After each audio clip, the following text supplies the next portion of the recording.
Երբ որ մանդատից հրաժարվում են, ընդրատարածքային ընտրական հանձնաժողովի համար միակ փաստաթուղթը օրինական ուժ ունեցող դա արձանագրությունն է համայնքի ղեկավարի կողմից կամ պաշտոնակատարի կողմից ընդունված այդ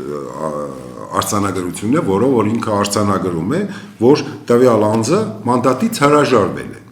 Մնացածը այդ կից փաստաթղթերը իրենք ուղղակի ուղարկում են, որ մեզ է ցույց տան, որ հիմքերը սա է,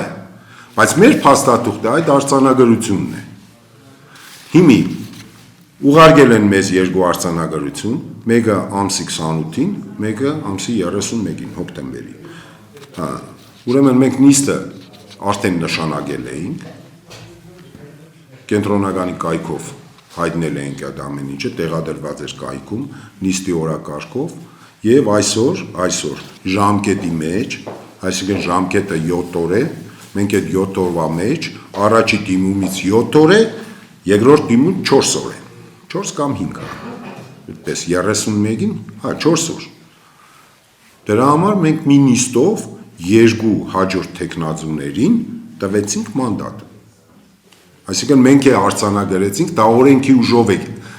կատարվում, ժողովուրդ ջան, ճիշտ հասկացեք, մենք չենք կարող մանդատ չտայինք։ Մենք նույնիսկ այս ամեն ինչ անցնում է առանց քվեարկության։ Մենք ուղղակի արձանագրում ենք փաստը։ Ուրեմն մանդատից հրաժարվել է Գևորգ Գոլիայի Ղուկասյանը եւ Սեդրակ Ենոկի Սահակյանը։ Կոմունիստական կուսակցության խմբակցությունից, Գյումրու ավագանու կոմունիստական կուսակցության խմբակցությունից։ Մանդատ են ստանում Սամսոն Մկրտչի Էլբակյանը եւ Տիգրան Վարդգեսի Ավագյանը։